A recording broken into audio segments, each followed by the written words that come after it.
Às vezes, ao terminar uma reflexão como essa, a pessoa chega para mim, e a pretexto até de me elogiar, ela acaba me ofendendo sem querer.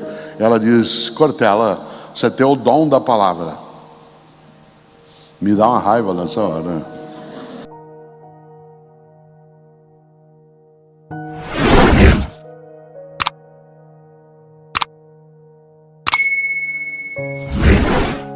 Quer dizer que eu tenho o dom da palavra significa o quê? Que eu não tenho mérito nenhum, que eu não fiz esforço algum, que Deus me chamou e falou: vem aqui, menino, você vai falar em público. Claro que não. Faz 62 anos que eu estou na escola, como aluno e professor. Para eu escrever 42 livros, eu já li mais de 10 mil livros na minha vida. Cada dia eu estou numa cidade ouvindo, aprendendo, conversando, refletindo, errando, voltando. E o resultado, você vê um pedaço aqui. A pessoa que só vê o resultado, às vezes diz no Cortella: você tem o dom. Como dom? Claro que eu fui abençoado de várias maneiras, mas uma boa parte disso resulta de uma dedicação, de um esforço, que não é só meu, mas também eu não deixei de fazê-lo. Isso vale para mim, vale para você. Cautela. Hoje, uma parte das pessoas esquece dessa reflexão. Outro dia, o Marcelo Tass, com quem eu tenho um livro chamado Basta de Cidadania Obscena, ele retomou numa palestra uma fala minha, que algumas pessoas aqui talvez já tenham visto eu mencionar esta ideia, a noção de esforço. E eu conto isso sempre que eu posso. Meus filhos cresceram, os três, com uma ideia que pode até parecer meio perversa, mas ela tem uma natureza pedagógica. Desde que eles eram pequenininhos, eu dizia para eles o seguinte: no dia que você fizer 12 anos de idade, eu vou contar para você qual é o segredo da vida. No dia que você fizer 12 anos, eu vou contar o segredo da vida. E todos eles aprenderam. Tanto que todos têm sucesso, são decentes, todos têm capacidade de se dedicar e esforçar. E eu dizia: vocês vão ter aos 12 anos isso. E quando eu contar para você, não conte para os teus irmãos. Espere chegar a tua hora e a deles. O André, que é o meu filho que tem mais idade, que tem 42 anos, ele faz aniversário em dezembro. No dia do aniversário dele, às 4 horas da manhã, ele foi lá me acordar. Falou: pai, foi: oi, filho, hoje é meu aniversário. Falei: que bom, filho, parabéns, que ótimo. Falei: então, pai, hoje eu estou fazendo 12 anos. Falei: que bom, fico feliz. Então, pai, hoje é o dia que você vai me contar o segredo da vida. Foi: verdade, filho. E eu contei. E como contei para os outros. E eles aprenderam. Quem é caipira aqui vai entender bem isso de uma maneira mais intensa. Eu falei: vem aqui com o papai na sala. Ele veio. Falei: senta aqui comigo. Ele sentou. Eu falei: sabe qual que é o segredo da vida? Ele falou: não. Eu falei: o segredo da vida é: vaca não dá leite. Ele falou: hã? Eu falei: vaca não dá leite, você tem que tirar. Esse é o segredo da vida. Vaca não dá leite, você tem que tirar. Se você não tirar, não tem leite. Cuidado, tem um monte de gente que acha que vaca dá leite e ela não dá. Para ter leite, você tem que levantar 3:30 da manhã, entrar num curral, amarrar a vaca, amarrar as pernas da vaca, entrar no meio daquela bosta toda, sentar num banquinho, amarrar o rabo da vaca, senão eu te embostei inteiro, segurar na teta dela e senão não tem leite. Aliás, só por curiosidade, quantas tetas tem uma vaca? 4. Vaca não é luva. Vaca não dá leite. Se nós criarmos a nós e as novas gerações com a ideia de que vaca dá leite, eles poderão ser medíocres, porque aguardarão que as coisas venham. O estudo, a profissão, a competência exige dedicação, esforço, habilidade. Claro, hoje fica até mais fácil. Às vezes você tem, eu escrevi isso num livro chamado Educação, Escola e Docência. Às vezes você tem o teu filho de 14 anos e chega para você e fala: pai, eu não vou fazer faculdade. Ué, por que não vai? Bill Gates não terminou a faculdade. Steve Jobs não terminou a faculdade. Mark Zuckerberg não terminou a faculdade. Por que eu vou terminar a faculdade? Porque eu não vou nem fazer. Nessa hora você tem que chamar teu filho num canto e dizer: filho, vem aqui com o papai. De fato, Mark Zuckerberg não terminou a faculdade e inventou, junto com um brasileiro, uma coisa estupenda, que é o Facebook. Ele não terminou, ele largou.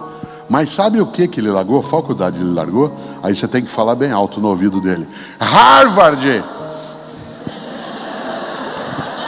Ele largou Harvard, que é a melhor universidade do mundo. 1 ano em Harvard equivale a 30 numa unisquina qualquer. Então papai concorda com você. Você quer fazer como Bill Gates, como Zuckerberg, faço com você um trato sem volta, tá bom? Concordo com você, parabéns. Primeiro você entra em Harvard, depois você larga. Porque se você vai fazer como eles, faça como eles. Essa perspectiva é exatamente para impedir que as novas gerações e nós, que temos mais idade, caiamos exatamente nessa armadilha que é, tudo bem, dá para o gasto. Cautela. A mediocridade na vida, no afeto, na relação, ela é muito redutora. Há 20 anos, em 1998, eu tinha 44 anos de idade, eu fui assistir a um filme que nesse ano está fazendo 20 anos.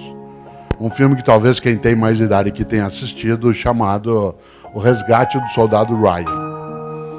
Esse filme já tem 2 décadas. Esse filme conta uma história que a gente não pode esquecer.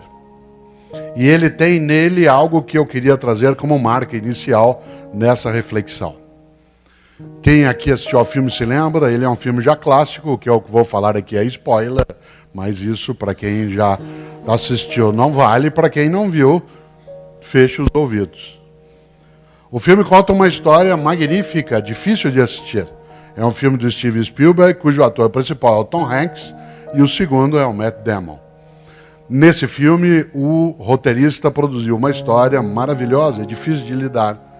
Na Guerra Civil Norte-Americana, houve uma situação em que 4 filhos de uma mesma mãe morreram na Guerra Civil Norte-Americana.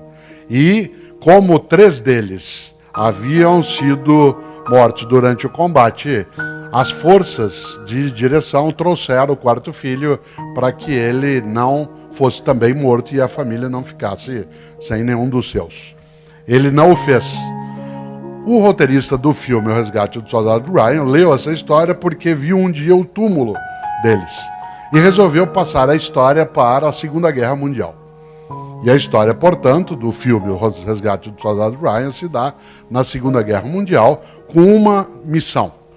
Há um capitão, que é feito pelo Tom Hanks, que precisa juntar mais 7 e montar um grupo que vá até a Europa, a França, resgatar um paraquedista que, especializado em ataque, tinha se perdido no meio da Europa porque o paraquedas caiu, num local onde não havia tropas aliadas.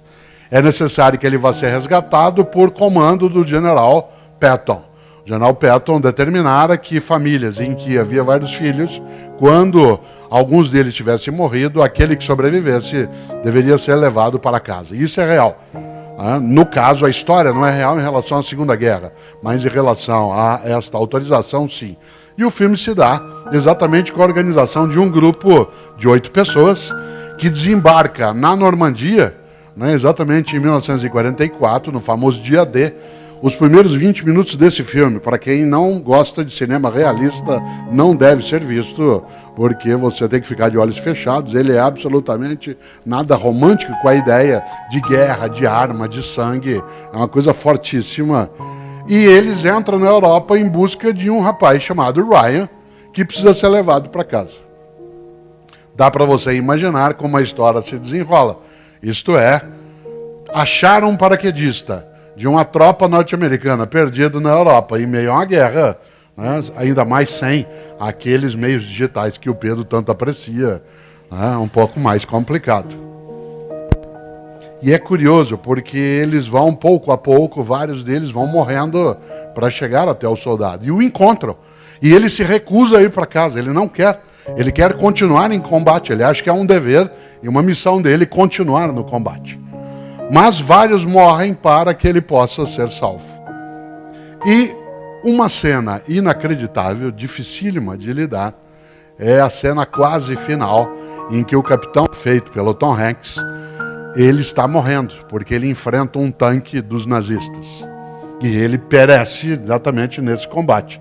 Pouco antes de morrer, enquanto ele está deitado, encostado numa mureta, quase já no final, o Ryan vai até ele. O jovem de 18 anos vai até ele. E o capitão, segura o Ryan pela gola do uniforme, olha para ele um pouco antes de morrer e diz: faça por merecer. Faça por merecer. E o filme vai até o final com algo fortíssimo, que é o Ryan, já idoso, no cemitério visitando o túmulo do capitão.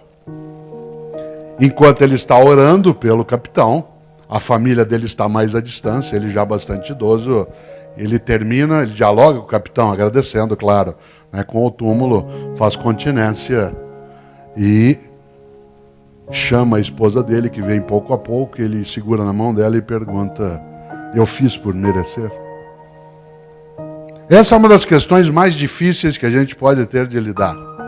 Quando esse título da reflexão aqui hoje é: se você não existisse, que falta faria? Em última instância, a grande pergunta é: fazemos por merecer? Por merecer a existência, a vida, esse mistério magnífico do qual nós participamos e não conhecemos toda a razão? Essa vida que nós partilhamos com outras formas de vida, será que nós a desperdiçamos, a colocamos fora? Cada vez que eu vejo e revejo a cena, eu me lembro dessa pergunta que ecoa dentro de mim. Sem ser aqui dramático em excesso, sem ser também piegas, a frase é muito forte. Se alguém grudasse na gola do meu casaco e tivesse morrido quase, como aconteceu, com vários outros, para que eu pudesse viver, e dissesse no último suspiro: faça por merecer. Isso é forte demais. É interessante, porque as homenagens que a gente recebe, elas, vez ou outra, nos levam exatamente a pensar isso. Será que nós fazemos por merecer? Merecer o quê? A amizade que partilhamos, a solidariedade que nos oferecem, a alegria que a gente pode ter, os momentos também de fraternidade que se tem, aquilo que é para nós uma condição de existência que não necessariamente é colocada com outras e outros. Mas das várias pessoas que viveram esse campo da literatura e a qual eu tive acesso, uma das mais encantadoras que eu conheci foi meu colega, aliás, o contrário, eu fui colega dele na PUC São Paulo durante muitos anos, um homem genial, nascido na cidade de Sorocaba, foi professor da Unesp, foi professor da PUC São Paulo, professor Flávio de Jorge. Professor Flávio de Jorge, que faleceu, né, em 2012, um homem genial, que falava 17 idiomas. 17 idiomas. Ele dominava 17 idiomas. Ele tinha uma voz tonitruante. Ele fumava até quase o final da vida, ele fumava. E ele fumou durante décadas o que alguns de nós fumamos, que era cigarro sem filtro. Se com filtro já é encrencado, imagina sem filtro. E quando apareceu só o cigarro com filtro, ele os cortava, tirava o filtro. E ele dava aula, né, andando e fumando, e a voz dele era grave. Eu conto isso num livro. O professor Flávio de Jorge, ele declamava, para vocês terem uma ideia, a Ilíada e a Odisseia inteira em grego antigo. A Ilíada e a Odisseia, aliás, dos 5 filhos dele, ele ensinou algumas das filhas a declamarem a Ilíada em grego. Com 9 e 10 anos de idade, as filhas declamavam a Ilíada em grego antigo. Uma criança de 9 anos de idade que declama a Ilíada em grego é uma criança absolutamente chata. No entanto, ele conseguiu com elas uma coisa maravilhosa, que elas não fossem chatas, porque elas não usavam a arte para humilhar, mas para encantar. Ele não pedia a elas que declamassem para elas mostrassem o que elas sabiam, mas porque ele queria que elas encantassem. E elas nos encantavam com essa ideia. Portanto, ela usava a arte para produzir beleza, e não humilhação, não diminuição, não soberba, não orgulho tolo. Interessante, porque o professor Flávio de Jorge era um homem que tinha declamações em alto estilo. Ele tem poemas que são até hoje guardados, foram gravados, tem até um conjunto de uma coisa antiga que alguns conhecem, chamado CD, um conjunto de CDs, em que ele declama vários poemas. Vocês o encontram em algumas livrarias ainda. É interessante porque ele declamava Fernando Pessoa como ninguém, declamava, né, trechos, né, da Odisseia e da Ilíada, e às vezes a declamava inteira. E vez ou outra a gente tinha algumas atividades em comum na PUC São Paulo, e eu tive a ocasião de, em alguns momentos, fazer com ele uma coisa especial. Aos sábados à tarde, vez ou outra, a gente fazia um sarau literofilosófico. Isto é, ele falava de literatura clássica greco-romana e eu falava um pouco de filosofia greco-romana. Era livre, ia quem quisesse. Ficava lotado de gente. O que levaria um ser humano em sã consciência aí no sábado à tarde ver alguém falar de literatura e filosofia greco-romana? Uma única coisa: abrir a cabeça. O melhor de mim é aquilo que eu ainda não sei, aquilo que eu desconheço, aquilo que me renova, aquilo que me coloca numa rota de criatividade, não de esgotamento. E o professor Flávio de Jorge, com aquela voz tonitruante, ele estava um dia na sala declamando a Ilíada. Vocês sabem que a Ilíada é uma obra atribuída a Homero, não há uma autoria certa em forma de poema. Ela é belíssima. Ela tem uma versão para crianças da Ilíada Odisseia. A melhor tradução para crianças que eu já vi é da Ruth Rocha, que tem Ilíada e Odisseia. Se você tiver crianças, você faça isso. Leia para elas. A obra em si, para adultos, ela é um pouco mais sofisticada. Mas para crianças, a Ilíada e a Odisseia, na versão feita pela escritora Ruth Rocha, ela é quase imbatível. E é maravilhoso imaginar o quanto que essa literatura percorre o tempo. Vocês sabem que não se tem certeza se Homero existiu. Ainda assim se acredita que talvez fosse um conjunto, né, de escritores que acabou sendo denominado Homero. Também na Bíblia dos judeus, dos cristãos, também existe isso. Não há necessariamente a autoria dos livros. Às vezes se dava um nome genérico e aí ele é que ficava como autor. Pois bem, a Ilíada trata, como sabem, da Guerra de Troia, na sua fase inicial, quando os gregos vão lá buscar Helena e retirá-la, né, dos braços de Paris, né, retirá-la daqueles que a raptaram. A Ilíada trata da morte de Aquiles. A outra obra chama Odisseia, trata da vida de Ulisses. Ora, se a obra trata do Ulisses, por que ela não chama Ulisseia? Porque Ulisses é o nome romano de um grego chamado Odisseu. O nome grego de Ulisses é Odisseu. Ulisses é o nome romanizado. Por isso a obra se chama Odisseia, que conta a história de Ulisses. A Ilíada conta a história de Aquiles. E ela não se chama Aquilíada porque a obra trata daquilo que é a Troia da época e a região, que no antigo termo era chamado de Ilion. Toda aquela região era chamada de Ilion, por isso Ilíada. Eu estou contando isso por uma razão. Vocês sabem que Aquiles morre na Guerra de Troia. E ele morre porque ele é punido pelos deuses. Os deuses punem Aquiles por ele fazer uma coisa inaceitável ainda hoje. Aquiles morre porque ele pratica algo que os deuses não admitem, que é impiedade. Impiedade. Vocês sabem que Aquiles era um semideus grego, filho de uma mortal com um deus. E quando ele nasce, a mãe, todo mundo aqui já leu isso um dia ou já ouviu falar, a mãe é orientada a mergulhar o filho no rio sagrado para que ele fique invulnerável. Isto é, para que ele fique com o corpo fechado, para que ele fique inatingível. E a mãe pega o bebê quando ele nasce, segura pelo calcanhar e enfia no rio sagrado. E ele fica absolutamente blindado, exceto no calcanhar. Porque ela o mergulhou segurando pelo calcanhar e esqueceu depois de dar uma viradinha, né? Esses relatos são maravilhosos. Aquiles morre com a flechada no calcanhar. Aquiles, aliás, ele morre porque Aquiles achou que não tinha um calcanhar de Aquiles. Aquiles achou que era invulnerável por completo, e ninguém o é. Aquiles achou que era inatingível por completo, e ninguém o é.